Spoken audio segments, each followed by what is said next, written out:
ബുദ്ധിമുട്ടായ രീതിയിലാണ് ഞാൻ മധ്യസ്ഥൻ എന്ന നിലയിൽ മനസ്സിലാക്കുന്നത്. അത് വളരെ ഖേദകരമായി പോയി എന്ന് സൂചിപ്പിക്കുകയാണ്.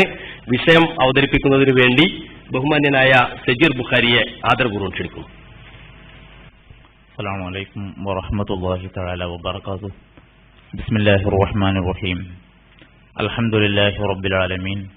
വസ്സലാത്തു വസ്സലാമു അലാ അഷ്റഫിൽ മുർസലീൻ വഅലാ ആലിഹി വസഹ്ബിഹി അൽ-ഫായിസീന ബിറിദല്ലാഹ്. അമ്മാ ബഅദ്. ബിസ്മില്ലാഹിർ റഹ്മാനിർ റഹീം. ഹുവല്ലദീ അർസല റസൂലഹു ബിൽ ഹുദാ വദീനിൽ ഹഖ് ലിയുദ്ഹിറഹു അലദ്ദീനി കുല്ലിഹി വലൗ കരിഹൽ മുശ്രികൂൻ. സദഖല്ലാഹുൽ അലിയ്യുൽ അദീം. ബഹുമാനമുള്ള സഹോദരങ്ങളെ, നേരത്തെ ബഹുമാന്യനായ നമ്മുടെ ചെയർമാൻ ഈ വിഷയം ചെയ്തുകൊണ്ടിരിക്കുന്ന ജോൺസൺ സാറ് പറഞ്ഞു, വിഷയാവതരണത്തിന്റെ ഇടയിൽ കയറി ഒരു തടസ്സം സൃഷ്ടിക്കരുത്. ആ മാന്യത അദ്ദേഹം നമ്മുടെ മോഡറേറ്റർ എന്ന നിലയിൽ പറഞ്ഞ ആ വാക്കിനോടുള്ള മാന്യത പരമാവധി പുലർത്തിയാണ് ഇവിടെ ഇരുന്നത്. ജോൺസൺ അച്ഛൻ ഇവിടെ ഉണ്ട്. അദ്ദേഹം എഴുതിയ വ്യവസ്ഥ, അദ്ദേഹം ഒപ്പിട്ട വ്യവസ്ഥ നമ്മുടെ കയ്യിലുണ്ട്. നമ്മൾ സംസാരിക്കുന്നത് വിശുദ്ധ ഖുർആന്റെ അടിസ്ഥാനത്തിലാണെന്ന് മാന്യമായി അതിലെഴുതിയിട്ടുണ്ട്. ഇന്ന് ഈ സദസ്സിൽ അത് വായിച്ച് ഓർമ്മപ്പെടുത്തി പറഞ്ഞിട്ടുമുണ്ട്. എന്നിട്ടിപ്പോ മൂപ്പർ പറയണം ഖുർആന്റെ അടിസ്ഥാനത്തിൽ തെളിയിക്കാൻ കഴിയില്ല എന്നതുകൊണ്ട് ഞങ്ങൾ മറ്റതെടുത്തതാണ്. ഇത് കഴിയില്ലെങ്കിൽ അത് ആ വ്യവസ്ഥ എഴുതുന്ന സമയത്ത് ആലോചിക്കണം. ഇനി ജോൺസൺ സാർ വ്യവസ്ഥ എഴുതാൻ നമ്മൾ വ്യവസ്ഥ എഴുതേണ്ടി വരും. ഇനി പരിപാടി തുടരണമെന്ന് അദ്ദേഹം പറഞ്ഞിട്ടുണ്ട്. അപ്പൊ സാർ ആലോചിക്കണം. ഇൻഷാ അള്ളാ ഹദീസിന്റെ അടിസ്ഥാനത്തിൽ വേണമെങ്കിൽ നമുക്ക് അങ്ങനെ ചർച്ച ചെയ്യാം. ഫിഖിന്റെ അടിസ്ഥാനത്തിൽ വേണമെങ്കിൽ നമ്മൾ എങ്ങനെയും റെഡിയാം. പക്ഷെ ഒരു വ്യവസ്ഥ എഴുതി തയ്യാറാക്കി ഒപ്പിട്ട് കഴിഞ്ഞാൽ ആ രീതിയിൽ പോകണം. അതിന്റെ അപ്പുറത്തേക്ക് ചലിക്കുന്നത് മാന്യതയല്ല എന്ന് മാത്രം അതേക്കുറിച്ച് ഞാൻ പറയുക. പിന്നെ മൂപ്പര് എന്തുകൊണ്ടാണ് അപ്പൊ ഇതിന്റെ പുറത്തേക്ക് പോയത്? നേരത്തെ കുറെ പരാമർശങ്ങൾ നടത്തി. ഞാൻ ഇപ്പോ ഇവിടെ വന്നപ്പോ ഞാൻ കരുതിയത് എന്നോട് ചോദ്യം ചോദിക്കാന്നാണ്. വിഷയാവതരണം എന്ന് പറഞ്ഞിട്ട് ഇവിടെ ഇങ്ങനെ നടക്കുന്നത് കണ്ടപ്പോ ഞാൻ കരുതി എന്നോട് ഒരു അരമണിക്കൂർ നീണ്ട ചോദ്യാവസരമാണ് അദ്ദേഹത്തിന് കിട്ടിയെന്നാണ് തോന്നുന്നത്. ഏതായാലും ഞാൻ അതിന് മറുപടി പറയാ എന്ന ആ ഒരു പ്രഹസനം ആവർത്തിക്കുന്നില്ല. എന്നാലും ഒന്ന് രണ്ട് കാര്യങ്ങൾ നിങ്ങളുടെ ശ്രദ്ധയിൽ ഓർമ്മപ്പെടുത്തേണ്ടതുണ്ടെന്ന് ഞാൻ വിശ്വസിക്കുന്നു. പ്രധാനമായും കാരണം ഇനിയിപ്പോ ഈ ചർച്ചയുടെ മുന്നോട്ട് പോകുമ്പോൾ ഖുർആൻ വെച്ചിട്ട് എന്നുള്ള ചർച്ച ഞാൻ ആവർത്തിച്ചു പറയുന്നു. നമ്മുടെ പരിപാടിയുടെ സുഗമമായ മുന്നോട്ട് പോക്കിന് വ്യവസ്ഥ പാലിച്ച് മുന്നോട്ട് പോകണം. അതിന് ഖുർആൻ അല്ലാത്തത് ഉദ്ധരിക്കാനുള്ള അദ്ദേഹത്തെ പ്രേരിപ്പിച്ച കാരണം മുഹമ്മദ് നബി സല്ലല്ലാഹു അലൈഹി വസല്ലമ തങ്ങളെ പ്രവാചകനായി അല്ലാഹു സുബ്ഹാനഹു വ തആല തിരഞ്ഞെടുത്തതായി വിശുദ്ധ ഖുർആനിൽ എവിടെയും കാണാൻ സാധിച്ചില്ല എന്നതാണ്. ഞാനിപ്പോൾ അത് പറഞ്ഞപ്പോൾ വിശുദ്ധ ഖുർആൻ നമ്മുടെ കയ്യിലുണ്ട്. അദ്ദേഹം പറഞ്ഞതുപോലെ 10 വർഷമായി നമ്മൾക്ക് ഏർപ്പാട് ഇത് തന്നെയാണ്. നമുക്കിപ്പോൾ അത് തിരയാനൊരു പണിയൊന്നുമില്ലല്ലോ. അതൊക്കെ കണ്ടിട്ട് തന്നെയാണ് ഇപ്പോൾ ഈ പരിപാടിക്ക് ഇറങ്ങിയതും. നാം മനസ്സിലാക്കേണ്ടത് അറബിയിൽ നന്നായി ഇന്നലെ അവിടെ ഒരു പിന്നിസാർ ഇവിടെ ഉണ്ട്. ഞാനത് പറയുമ്പോൾ എന്റെ പദങ്ങളൊന്നും ആരെയും മനസ്സിനെ നോവിക്കുന്നതാവരുത് എന്ന് ഷാഠ്യമുള്ളത് കൊണ്ട് ഞാനതൊന്നും ഉദ്ധരിക്കാതിരിക്കാൻ. ഇന്നലെ നമ്മളെ അറബി കമ്മ്യൂണിക്കേറ്റ് ചെയ്യുന്ന വർത്താനൊക്കെ ഇന്നലെ പറഞ്ഞതാ. ഏതോ ആവട്ടെ, അറബി ഭാഷയിൽ റസൂല്, നബി എന്നീ 2 പദങ്ങളാണ് ഉപയോഗിക്കുന്നത്. നബി എന്ന് പറഞ്ഞാൽ നബ എന്ന പദത്തിൽ നിന്ന് ലഭിക്കുന്ന പദമാണ്. നബ എന്നാൽ വാർത്ത, അരുൾപ്പാട്, ദിവ്യ സന്ദേശം എന്നൊക്കെയാണ് അർത്ഥം. നബി എന്ന് പറഞ്ഞാൽ ദൈവത്തിന്റെ അടുക്കൽ നിന്ന്, അള്ളാഹുവിന്റെ അടുക്കൽ നിന്ന് ദിവ്യ സന്ദേശം ലഭിച്ച ആൾ. റസൂൽ എന്നാണ് അടുത്തൊരു പദം. അതിന്റെ അർത്ഥം ലഭിച്ച ദിവ്യ സന്ദേശത്തെ മാനവ ജനതയ്ക്ക് പകർന്നു കൊടുക്കാൻ പ്രത്യേകമായ നിർദ്ദേശവും കൽപ്പനയും ലഭിച്ച ആൾ. വിശുദ്ധ ഖുർആനിൽ മുഹമ്മദ് നബി സല്ലല്ലാഹു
മുഹമ്മദിന്റെ പ്രവാചകത്വം എന്നുള്ള വിഷയത്തോടുള്ള ബന്ധത്തിൽ രണ്ട് പ്രബന്ധങ്ങളാണ് ഇവിടെ അവതരിപ്പിക്കപ്പെട്ടത്.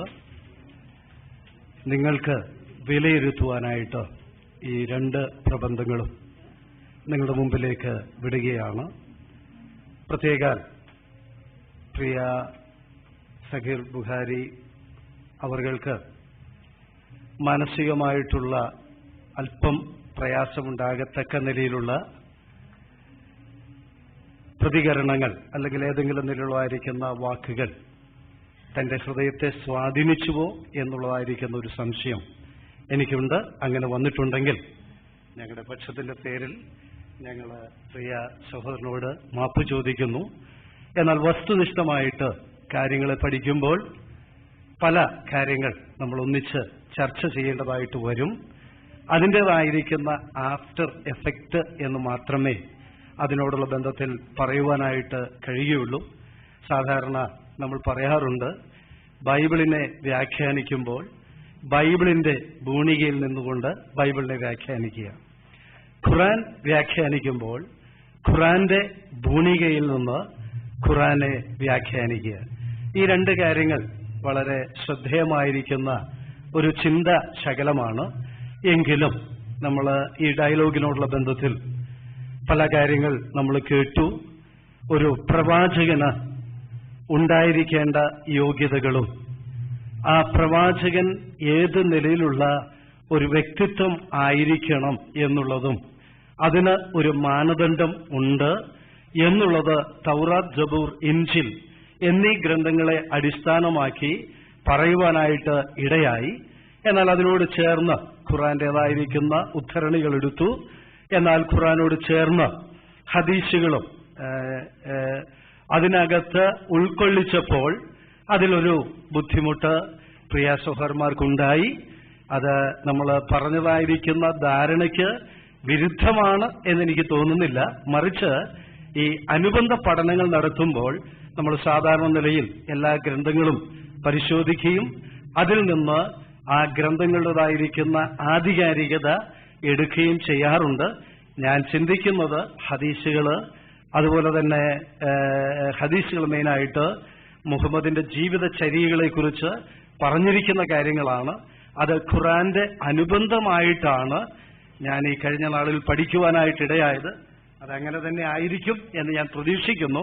അപ്പോൾ തീർച്ചയായിട്ടും ഖുർആൻ പഠിക്കുമ്പോൾ ഖുർആൻ തന്നെയാണ് പഠിക്കുവാനുള്ള മാധ്യമമെങ്കിലും അതിനോട് ചേർന്ന് അത് പഠിക്കുവാനായിട്ട് ഹദീസുകളും അതുപോലെ തന്നെ മറ്റ് ഗ്രന്ഥങ്ങളും ആ നിലയിൽ നമ്മൾ ആശ്രയിക്കാറുണ്ട്. എന്നാൽ പ്രിയ സഹോദരൻ പറഞ്ഞു, നമ്മൾ ഖുർആനിൽ നിന്നൊരാശയം കൈമാറുമ്പോൾ ഖുർആനിലോട് നീതി പുലർത്തി ഖുർആനിൽ നിന്ന് തന്നെ ആയിരിക്കണം നമ്മളത് ചെയ്യേണ്ടത് എന്ന് പറയുവാനായിട്ടിടയായി. ഈ തത്വം സ്വാഭാവികമായി എല്ലാ വിഷയങ്ങളിലും കാര്യമെന്താണെന്ന് വെച്ച് കഴിഞ്ഞാൽ ഞങ്ങൾ അനേക ആളുകൾ ഞങ്ങൾ ഒരിക്കലും അവരെ ദൈവശാസ്ത്ര പണ്ഡിതന്മാരായിട്ട് കണക്കാക്കുന്നില്ല. അങ്ങനെയുള്ള ലിബറൽ തിയോളജിയന്മാരെ പല സന്ദർഭങ്ങളിലും നിങ്ങളെടുത്ത് അതിന്റെ ഉദ്ധരണികൾ എടുത്ത് ഞങ്ങൾക്കെതിരെ ആ നിലയിൽ വാദമുഖങ്ങൾ ഉന്നയിക്കാറുണ്ട്. അതുകൊണ്ടായിരിക്കാം ഈ നിലയിലുള്ളതായിരിക്കുന്ന ഒരു കോൺഫ്ലിക്റ്റ് എന്ന് വേണമെങ്കിൽ പറയാം, ആ നിലയിലുള്ളതായിരിക്കുന്ന ഒരു ചിന്ത വന്നത്. അതിൽ ദയവായി ക്ഷമിക്കണം. വരുന്ന ദിവസങ്ങളിൽ നമ്മൾ ഈ ഡയലോഗ് തുടരുമ്പോൾ നമുക്കിപ്പോൾ ചോദ്യങ്ങൾക്കുള്ള സമയമാണ്.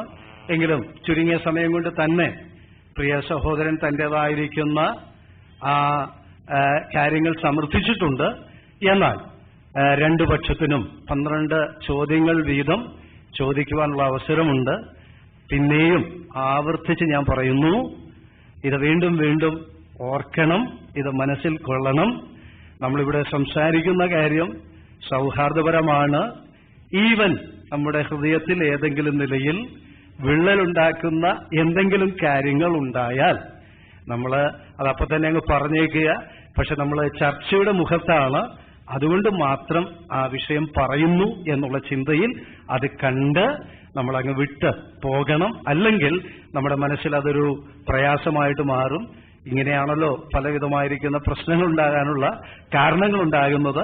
അതുകൊണ്ട് ആ നിലയിൽ ഒരിക്കലും നമ്മളിതിനെ കാണാതെ പൂർണ്ണമായിട്ട് ഇത്രയും നേരം സഹകരിച്ച അതേ സ്പിരിറ്റിൽ നമുക്ക് മുന്നോട്ട് പോകാം. ഇപ്പോൾ ക്രൈസ്തവ പക്ഷത്തോട് ചോദിക്കുവാനുള്ളതായിരിക്കുന്ന ചോദ്യങ്ങൾ ചോദിക്കുവാൻ നിങ്ങൾക്ക് അവസരമുണ്ട്. അത് നിങ്ങൾക്ക് ചോദിക്കാം. പ്രിയ സഹോദരന്മാർ തന്നെ ആ കാര്യം ചെയ്യുന്നതായിരിക്കും. വളരെ സന്തോഷകരമായാണ് നമ്മൾ മുന്നോട്ട് പോകുന്നത്. അദ്ദേഹം സൂചിപ്പിച്ചതിന് അടിവരയിടുകയാണ് ഞാൻ ചെയ്യുന്നത്. അദ്ദേഹം ഇവിടെ വളരെ തുറന്ന ഒരു മനസ്സോടു കൂടിയാണ് സംസാരിച്ചത്. എന്തെങ്കിലും പാകപ്പിഴവുകൾ അങ്ങോട്ടും ഇങ്ങോട്ടും ഒക്കെ അസ്വാരസ്യങ്ങളായിട്ടുണ്ടെങ്കിൽ അത് വിടുക. അത് സ്വാഭാവികമായി അദ്ദേഹം മാപ്പ് ചോദിക്കുന്ന രീതിയിലേക്ക് വരെ അദ്ദേഹത്തിന്റെ ആ ഒരു ശൈലി വല്ലാതെ സ്വാധീനിക്കുന്ന ഒരു സംഭവം തന്നെയാണ്. ഞാൻ ഓർമ്മപ്പെടുത്തുന്നത് അതൊക്കെ വളരെ സന്തോഷകരമാണ്. ഇതിന്റെ പേരിൽ നമ്മൾ നാളെ, ഞാൻ ജോൺസൺ സാർ എന്ന് പറഞ്ഞാൽ ഞങ്ങൾ അത്ര വലിയ ബന്ധമുണ്ട്. ഞാൻ നേരത്തെ ഷജീർ ബുഖാരി ഇവിടെ സൂചിപ്പിച്ചു, ഞാൻ അദ്ദേഹത്തിന്റെ കണ്ട് അദ്ദേഹത്തിന്റെ കയ്യിൽ കൊടുക്കാം. എന്നാൽ അതിന്റെ പേരിൽ ഞാൻ അദ്ദേഹത്തെ അന്ന് കണ്ടില്ല എന്നുള്ളൊരു വിഷയം ഇപ്പോഴും എന്റെ മനസ്സിൽ അലട്ടുന്ന ഒരു ഫീലിംഗ് ആണ്. അതായത് അദ്ദേഹത്തെ കണ്ട് ഞാൻ അദ്ദേഹത്തിന്റെ കയ്യിൽ കൊടുക്കുമ്പോൾ എനിക്കതിലൊരു സന്തോഷമുണ്ട്, അദ്ദേഹത്തിന് എന്റെ കയ്യിൽ നിന്ന് വാങ്ങുന്നതിലും വേറെ സന്തോഷമുണ്ടെന്നാണ് ഞാൻ മനസ്സിലാക്കുന്നത്. അപ്പൊ അതുകൊണ്ട് അദ്ദേഹത്തെ കാണാത്തതുകൊണ്ട് അദ്ദേഹത്തിന്റെ വീട്ടിൽ ഏൽപ്പിച്ചു പോരുകയാണ് ചെയ്തത്. അപ്പൊ ഇതൊക്കെ നമ്മുടെ ആശയ കൈമാറ്റങ്ങളൊന്നും നമ്മുടെ സൗഹൃദത്തിന് ഒരിക്കലും വിലങ്ങാവരുത്. നമ്മൾ ഇന്ന് കണ്ട ചിരി നാളെയും കാണണം, നമ്മൾ ഇന്ന് പോയത് നാളെയും പോകണം. ഞാൻ അദ്ദേഹത്തിന്റെ വീട്ടിൽ പോകുന്ന ആളാണ്, അദ്ദേഹത്തിന് അറിയാം. ഞങ്ങളൊക്കെ അങ്ങോട്ടും ഇങ്ങോട്ടും ഒക്കെ കൊണ്ടും കൊടുത്തൊക്കെ നീങ്ങുന്ന ആളുകളാണ്. വളരെ സന്തോഷകരമാണ്. ആ അവസ്ഥയൊക്കെ നിലനിൽക്കണമെന്ന് തന്നെയാണ് ഈ പക്ഷത്തു നിന്നുള്ള മധ്യസ്ഥൻ എന്ന നിലയിൽ ഞാനും ആവശ്യപ്പെടുന്നത്. പിന്നെ നേരത്തെ അദ്ദേഹം സൂചിപ്പിച്ച ഒരു കാര്യമുണ്ട്, അതിന്റെ വ്യക്തത കൂടി ഞാനിവിടെ വരുത്തുകയാണ്.